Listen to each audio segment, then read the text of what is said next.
Bom, olá, você que está me assistindo, bem-vindo a mais aula, curso de Estruturas Algébricas que nós estamos propondo. É, essa aqui será a nossa terceira aula. Eu dividi ela de novo, dessa vez eu dividi ela em duas partes. E nessa parte inicial, primeira parte, nós vamos dar uma pequena introdução dos grupos de permutações. Tá? Lá na primeira aula nós já vimos um pouquinho sobre grupos de permutações, pelo menos lá nós chegamos a comentar que o conjunto das funções bijetoras de um conjunto nele mesmo, ele é um grupo, né? E nós chamamos então esse grupo de permutações, certo? Então hoje nós vamos estudar um pouquinho mais sobre esse grupo, só para vocês terem uma pequena noção de como é que nós podemos trabalhar com os elementos desse conjunto, especialmente quando você toma conjuntos finitos, tá certo? Nós vamos voltar a esse assunto mais adiante. Ele tem propriedades bem interessantes. Esses grupos de permutações têm propriedades interessantes e mais adiante nós vamos voltar a falar sobre esses grupos e nós vamos estudar eles um pouco mais a fundo. Nós vamos dedicar aí pelo menos umas 3 aulas para falar sobre eles, certo? Nessa primeira, como eu já falei, nessa primeira parte vai ser uma parte bem introdutória, tá? Então nós vamos estudar um pouco introdutoriamente esses grupos e nós vamos também introduzir uma notação matricial para permutações, caso o seu conjunto seja finito, certo? Bom, o que vem a ser intuitivamente uma permutação? Uma permutação, nós vemos elas muitas vezes no dia a dia, mas nós não damos conta de que aquilo é uma permutação. Uma situação que, para quem gosta de jogar cartas, né, gosta de jogar um truco ou qualquer outro tipo de jogo de baralho, sabe que, por exemplo, um baralho completo tem 52 cartas, né? Então imagine você que você tem um baralho com essas 52 cartas, elas estejam numa determinada ordem, né? Tá? Pega o seu baralho, tá? E o que acontece? Como ele tem 52 cartas, cada carta ocupa uma certa posição no seu maço de cartas, tá? Cada carta ocupa uma posição. Como é que você tem as cartas uma em cima da outra, né? Você pega lá a primeira, por exemplo, é o As de Copas. Poderia ser, né? Então esse As de Copas ele ocupa a primeira posição, ou ocupa o primeiro, vamos chamar assim de primeira posição no seu baralho. Tá? E assim por diante, assim, todas as outras cartas elas ocupam uma determinada posição no seu baralho. Quando você faz o embaralhamento dessas cartas, o que você na verdade faz? Você só muda as cartas de ordem, você só muda elas de lugar. Isso é um tipo de permutação. Por quê? Porque você mantém fixo os elementos do seu baralho, eles não mudam, as cartas são sempre as mesmas do baralho, tá? Só que quando você faz o embaralhamento, você está trocando eles de lugar, você está mudando a ordem, então você está permutando os elementos do seu baralho, que no caso são as cartas, tá? E isso é um tipo de permutação. Então, quando você troca elas de lugar, o que você fez, na verdade, foi permutar elas. Tudo bem? Matematicamente, uma permutação significa o seguinte: o que é uma permutação do ponto de vista matemático? Né? Uma permutação nada mais é do que uma função que vai de um conjunto X num conjunto X, nele mesmo. Tá certo? E esse conjunto tem que ser não vazio, porque senão não tem muita graça. Tá?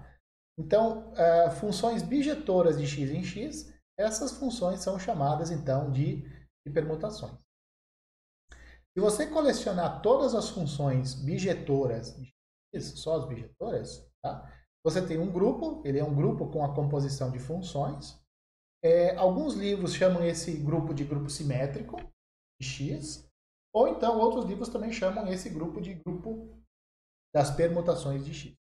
A notação para esse grupo é esse aqui, é o S, S vem de simétrico. E X significa que você está colecionando as funções de X em X, funções bijetoras. Tá? Lembrando por que as funções têm que ser bijetoras? Porque as únicas funções que são inversíveis são as funções bijetoras. Tá? Então, você tem, por exemplo, a composição de funções, ela é associativa. Isso você vê, provavelmente você viu num curso de matemática básica, um curso de fundamentos de matemática. Né? Também você tem que a identidade, a função identidade de x em x, ela é uma função bijetora. Né? Então, como ela é bijetora, ela é invertível. E também a terceira propriedade para ser grupo, né, que todo elemento tem que ser inversível. Como são bijetores, então essas funções elas são inversíveis, então cada função tem a sua inversa. Um caso muito particular do grupo de permutações é quando o seu conjunto X ele é formado pelos elementos, pelos números naturais que vão de 1 até n. Tá? Então, esse X, nesse caso, é um conjunto finito, ele tem n elementos. Então, quando o seu X for exatamente esse conjunto, então nós não vamos denotar o grupo das permutações de SX. Vamos denotar esse grupo por Sn. Ele é chamado algumas vezes de grupo de permutações de grau n, ou então grupo simétrico de grau n. Bom? Então aqui você observa, ó, que o S é dissimétrico, né? E esse n que aparece aqui no Pearson, ele se remete à quantidade de elementos que você tem aqui dentro. Então, está permutando os elementos que vão de 1 a n. Certo?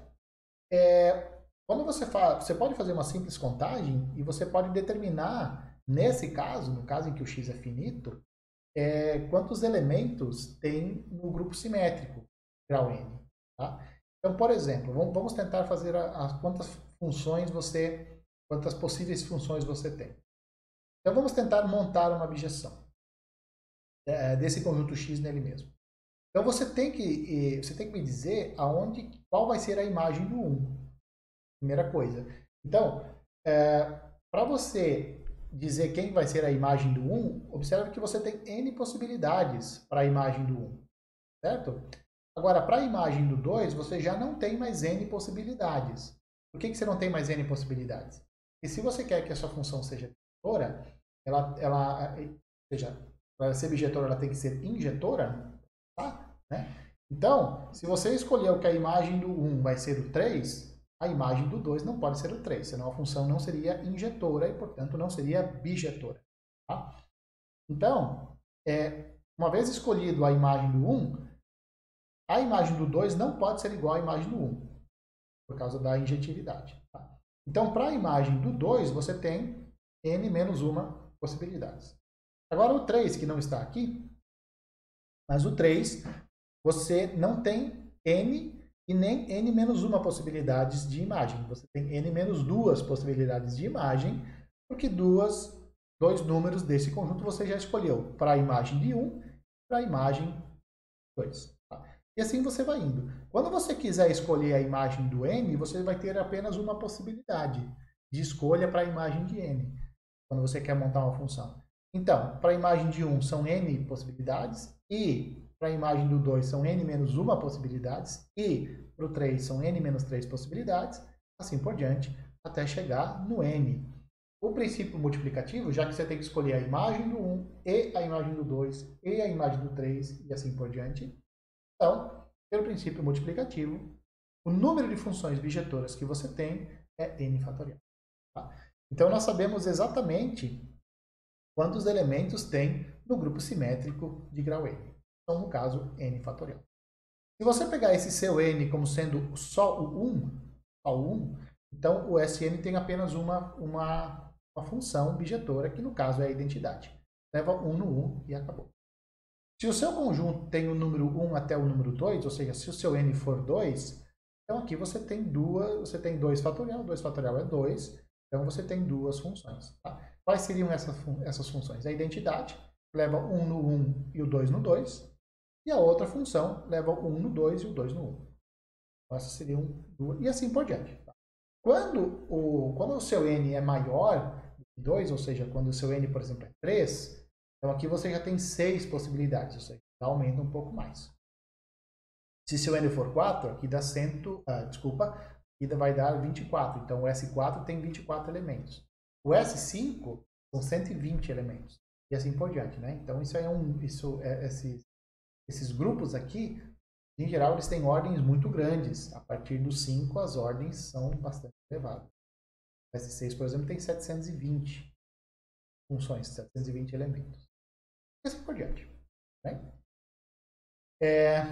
Observe uma coisa interessante, que quando se estuda funções num curso mais básico, nós sabemos, a partir do básico, que uma função, você conhece ela a partir de 3 elementos. Então, 3 tipos de coisas são necessárias para você conhecer a função. Primeiro, qual é o domínio dessa função, qual é o contradomínio da função e qual é a imagem de cada elemento do domínio. Então, esses 3 elementos você tem que saber. Se você não sabe algum deles, você não pode dizer quem é a sua função. No cálculo, o cálculo é um pouquinho diferente, né? O cálculo, ele te dá a regra, eu falo cálculo 1, cálculo 2, eles te dão a regra de formação da sua função e eles já assumem previamente que o contradomínio dessa função vai ser os reais e o domínio dessa função vai ser o maior conjunto real onde aquela expressão faz sentido. Tá? Então, por exemplo, quando o professor escreve para você f de x igual a raiz de x, no cálculo, o que ele está querendo dizer ali? Quem vai ser o contradomínio? Reais. O princípio é reais. Quem vai ser o domínio? O maior conjunto, o maior subconjunto dos reais, onde raiz de x faz sentido. Tá? Como raiz de menos 1 não faz sentido nos reais, raiz de menos 2 não faz sentido nos reais e assim por diante, ou seja, raiz de x só tem sentido quando x é maior ou igual a zero, então o domínio da função raiz de x são os reais maiores ou iguais a zero. Tá? Então isso já fica lá, no cálculo isso já fica previamente definido. Agora em qualquer outra disciplina não. Qualquer outra disciplina não fica isso, não fica definido. E aí o cara precisa te dar, o professor precisa te dar, o exercício precisa te dar quem é o domínio, quem é o contradomínio e o que a função faz com cada elemento do domínio. No caso nosso do SN, nós também não precisamos mais discutir a respeito de domínio e de contradomínio. Porque o domínio e o contradomínio de todas as nossas funções do SN serão o conjunto x formado pelos elementos 1, 2 até o n. Tá? Então, nós não precisamos nos preocupar, mas quem será que é o domínio dessa função? Quem é o contradomínio? Não, isso vai ser sempre fixo quando nós estudarmos as funções do SN, certo? Então, com o que nós precisamos nos preocupar, então? Nós precisamos nos preocupar só com as imagens. Nós precisamos dizer quem são as imagens de cada elemento. Quais são as imagens do 1, qual é a imagem do 1, qual é a imagem do 2 e assim por diante. Certo? Então, é isso que nós precisamos nos preocupar quando nós estivermos estudando o conjunto SN, ou seja, o grupo simétrico de grau N. E aí existe uma notação muito boa que vai nos ajudar muito nesse tipo de estudo, ou seja, no estudo de grupos simétricos. E qual é esse tipo de notação? Ela é uma notação matricial. Tá?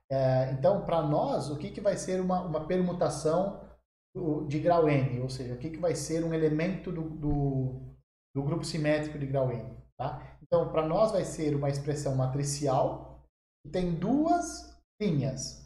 E essas 2 linhas elas são formadas por números inteiros. Quais números inteiros? Os números inteiros que vão de 1 até n. Então, vai ser uma matriz que vai ter 2 linhas e n colunas. Isso para nós vai ser uma permutação. Tá? O que vai aparecer na primeira linha? Na primeira linha, na linha de cima, vão aparecer os números 1, 2 até n. Nessa ordem. 1, 2, 3 até o n. Na linha inferior vão aparecer as imagens do 1, do 2, do 3, do n. Essa ordem. Tá? Então, vai ficar mais ou menos assim. Mais ou menos não, vai ficar exatamente. Então, para nós, uma permutação vai ser uma matriz 2 por 2. Na primeira linha estão os números de 1 até n. E na segunda linha vão estar as imagens. Ó, a imagem do 1, eu chamei ela de delta 1. Eu não sei quem que é. A única certeza que eu tenho é que vai ser o 1, ou o 2, ou o 3, ou o n. Tá? O delta 2, eu não sei exatamente quem que é, porque isso aqui é uma função genérica. No entanto, vai ser um elemento, ou vai ser o 1, ou vai ser o 2, o 3, etc., ou vai ser o n. E não vai ser o delta 1. Tudo bem?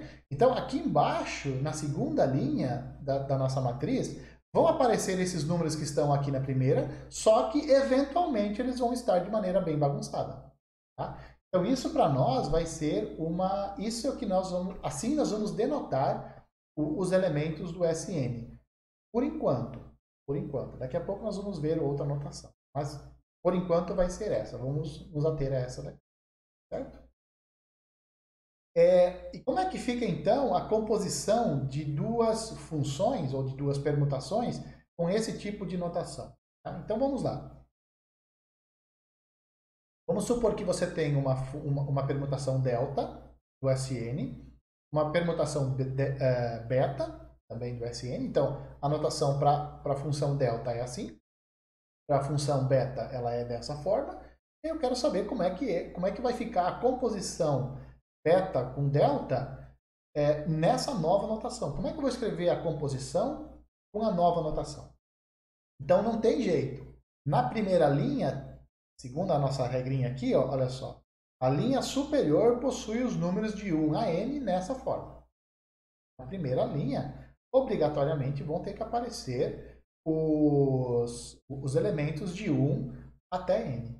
Na linha de baixo, o que vai aparecer na linha de baixo? Bom, na linha de baixo aqui, vai aparecer a imagem do 1 pela composta.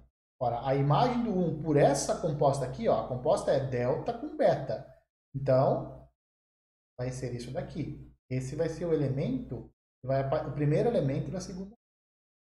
O segundo elemento da segunda linha, ou seja, o elemento que eu vou colocar aqui, é a imagem do 2 via essa composição aqui, certo? Delta, beta, 2. E assim por diante. Beleza.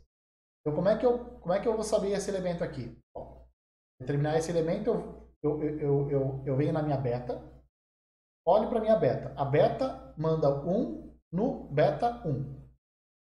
Bem? Mandou no beta 1. Beleza.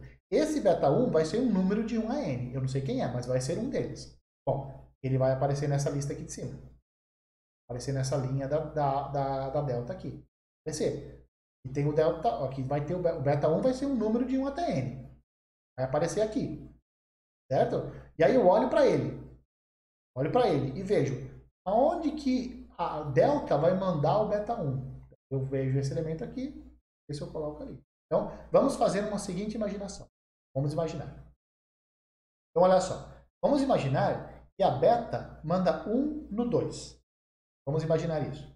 A beta, suponha que a beta manda 1 no 2. Então, aqui vai aparecer o número 2. Eu venho aqui, número 2. E vejo qual que é a imagem da delta. Qual é a imagem da delta? Qual é a imagem de 2 da delta? Vamos imaginar é o 4.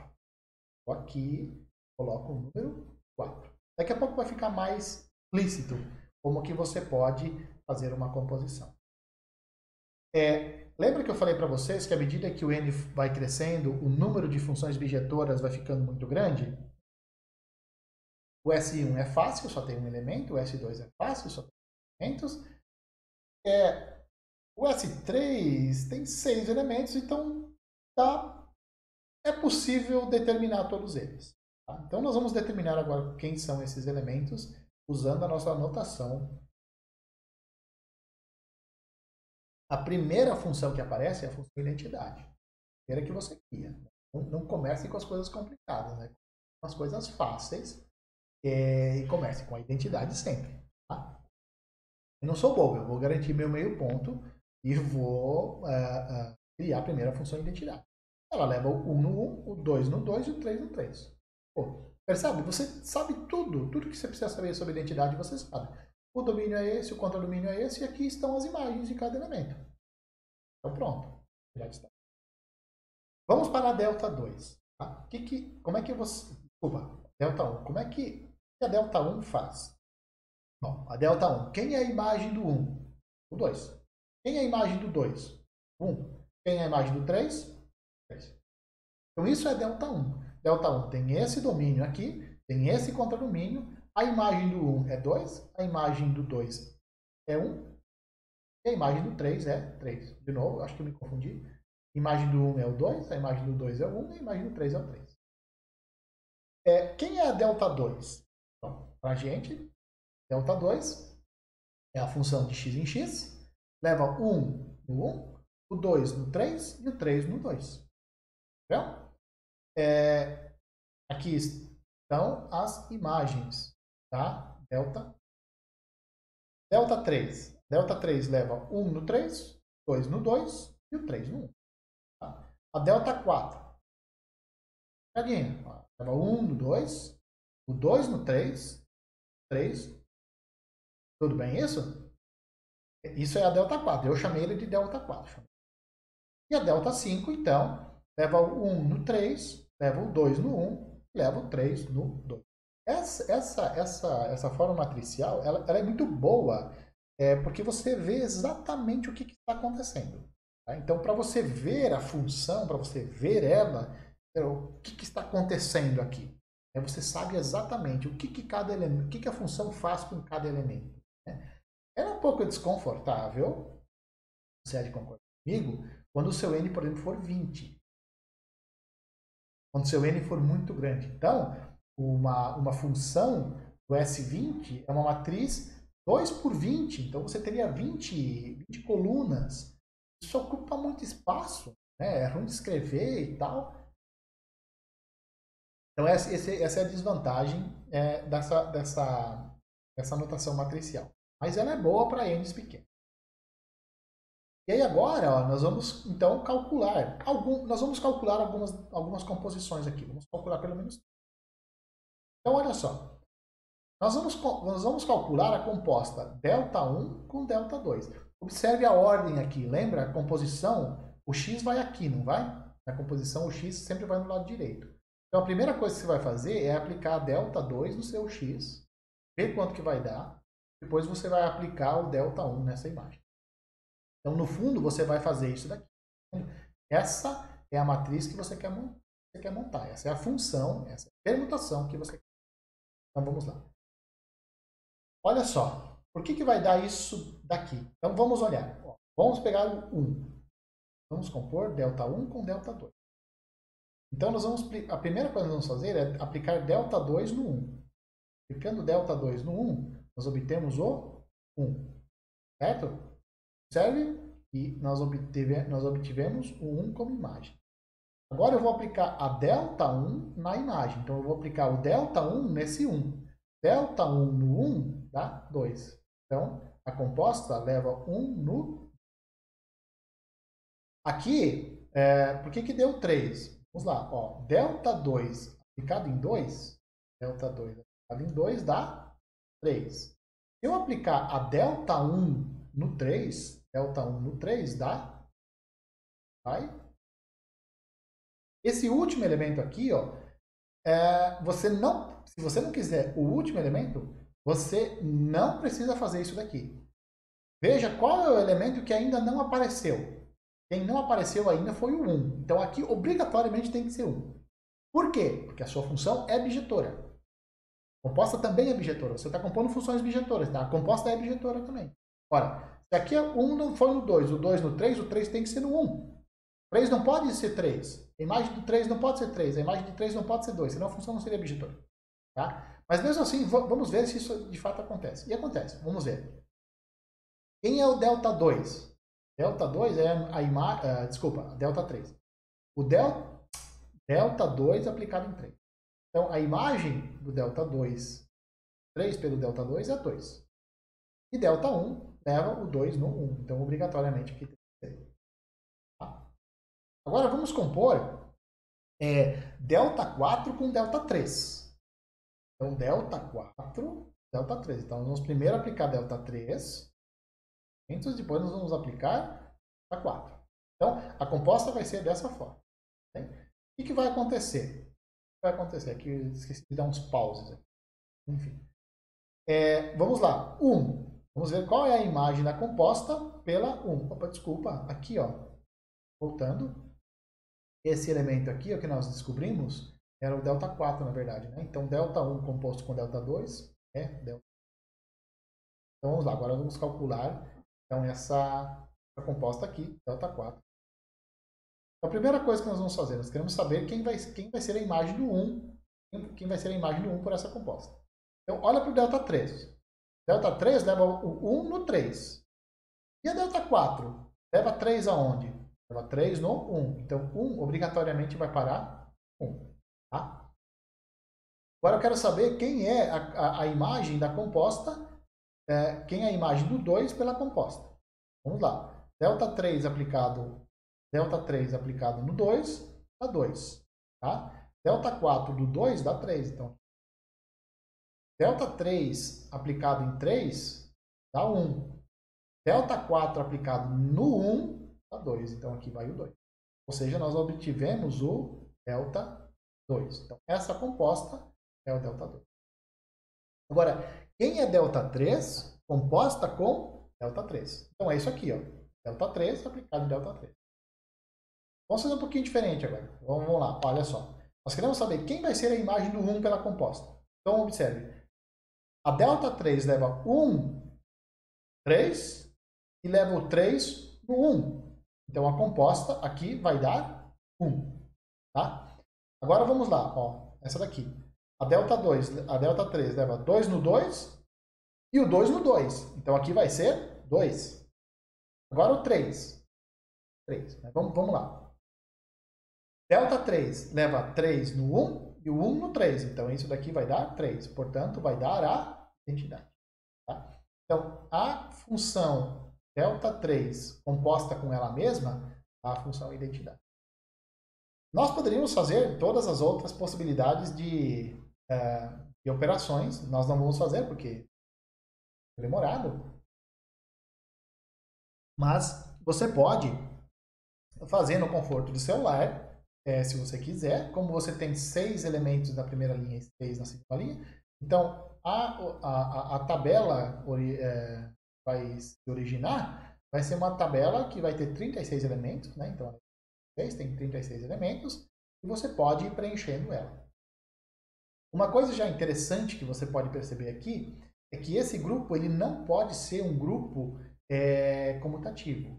Porque se ele fosse comutativo, esse triângulo de baixo ele seria simétrico do triângulo de cima em relação à diagonal principal. Mas não é, ó, tá vendo? Ó, você tem ΔH4 e aqui você tem ΔH5. Tá? Então, ΔH1 composto com ΔH2 dá ΔH4, mais ΔH2 composto com ΔH1 dá ΔH5. Então, esse grupo já não vai ser um grupo comutativo. Por isso da importância dele. Então, você tem um grupo de 6 elementos e já não é comutativo. Então, isso eu queria frisar com vocês e por isso que a gente estuda ele também. Um dos motivos. Bom, essa notação matricial ela é muito boa porque fica muito fácil de você determinar quem é a função inversa, quem é o inverso de um elemento do SN. É muito rápido. Bom, vamos pensar um pouquinho. O que a função inversa de uma função faz? Né? Então, a inversa de uma função, ela desfaz tudo o que a função faz. Então, se a função leva o x no y, a inversa leva o y no x. Então, tudo que uma faz, a outra função desfaz. Essa é a ideia de função inversa. Bom, aí é o seguinte, se você quer inverter um elemento do SN, o que você vai fazer, então? Já que a inversa desfaz o que a função faz, a inversa desfaz, então você pensa o seguinte, pega uma delta pega uma delta, ela vai levar 1 em algum cara. Vamos dizer que ela leva 1 no 2. O que a inversa vai fazer? A inversa vai levar o 2 no 1. Tá? Então, para determinar a inversa, você tem lá a sua matriz, 2 por n. Então, você faz ela assim, você inverte ela de lugar e organiza tudo certinho de novo, de maneira crescente. Tá? Então, olha só, vamos inverter essa daqui. O que eu estou querendo dizer com isso? Olha essa delta 4 aqui. Essa delta 4 é do S4. Então, a delta leva 1 no 2, 2 no 3, 3 no 4, 4 no 1. Tá? O que a inversa vai fazer? A inversa vai levar o 2, 1, o 3, 2, o 4, 3 e o 1 no 4.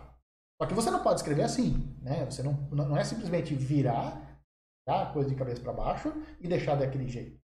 Porque você não, os elementos da primeira linha não estão em ordem crescente. Bom, aí você organiza eles. Organiza. Ou você pode fazer assim. Escreve os elementos. Olha para a delta. O que a delta faz com o 1? 1 vai no 2, 2 no 3, 3 no 4, 4 no 1. Opa!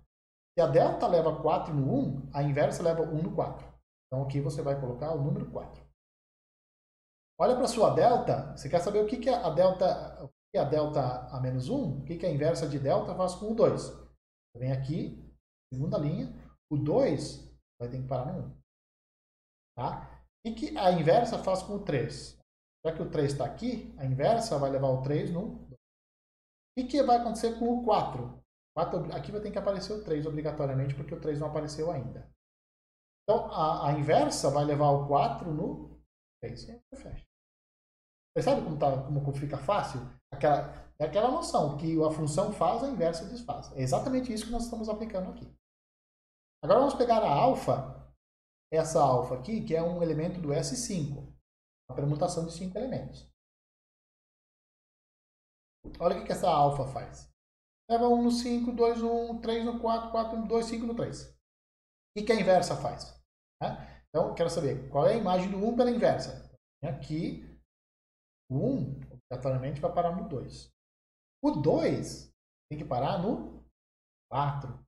O 3 tem que parar no 5. O 4 parar no 3. E o 5 vai parar no 1. Você fecha.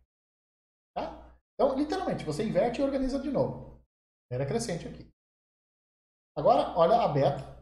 É uma outra função. Ela também é a função de S5. Então, o que ela faz? Ela leva 1 no 2, 2 no 3, 3 no 1, o 4 no 4 e o 5 no 5. Então, você observa que ela não faz cócegas no 4 nem no 5. Então, vamos ver o que a beta inversa faz com 1. Então, vamos lá. Ó.